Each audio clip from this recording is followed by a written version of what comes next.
We're on France 24 now. Florence Villeneuve's with us here. The Independent, critical of the church for being very out of touch with the public on the issue of gay marriage. That's right. It's on the front page of The Independent today. It says that concerning gay marriage, the public says that the church is wrong. Now, according to a poll that's in The Independent today, 62% of the public want the government to go further on gay marriage by allowing the Church of England vicars to conduct same-sex weddings if they so wish. Now, officially, the church opposes gay marriage and defines marriage as being between a man and a woman. Now, yesterday, the leader of the Catholic Church in England went even further. That's the Archbishop of Westminster, Vincent Nichols.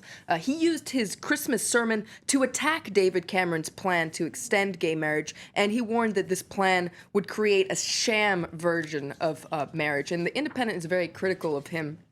In their editorial today, they say that it's a sad comment on the leadership of the Roman Catholic Church that its leader thought that it was his Christmas sermon was the appropriate place to attack the government on gay marriage. And on top of that, they point out that Christmas is a time of generosity. This government plan wants to give equal rights to gay people. That's a generous generosity if there ever was. So what's the big idea? So quite critical of the Roman Catholic Church today.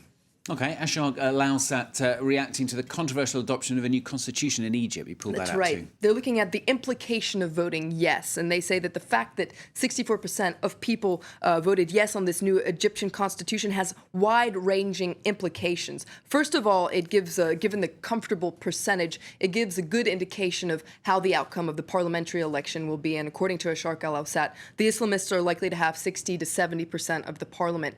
On top of that, though, this vote also, this referendum exposes the failure of the opposition and the media, because both the opposition and the media were saying that there was going to be an opposition to this constitution. Since they were wrong, it points out that they are not reading the Egyptian people the right way. And Ashar al-Awsat says that the real question now, the most important question, is what's next? Is this going to be the end of the political crisis that's going on, or is it going to go on further? OK, the paper's all still talking about gun control in the US. Obviously started in the wake of the deadly Newtown shooting, but it's moved on now as well. That's right. It's likely to get a lot more attention in the wake of this New York state shooting. I pulled out two cartoons today. First of all, in the China Daily, here you see it. This, I think, points out the debate that's going on in the United States. You see there a dog that, well, a gun represented by a crazy dog there. And in the background, you see the two positions. First of all, one saying, it's our friend, the other one saying, it's a devil. In the meantime, you see a very scared-looking little kid there. There's another cartoon in the International Herald Tribune today that looks at another surprising turn of events. In the wake of the Newtown shooting, there was a spike in gun sales and also in bulletproof backpacks. And here you see three little kids at the bus stop discussing this. They say, that's weird. Santa brought me an armored backpack too. And they're all there with those bulletproof backpacks. I do hope they got other presents too, though. I hope so. We can but hope. Also in the International Herald Tribune, a very interesting piece about Haiti.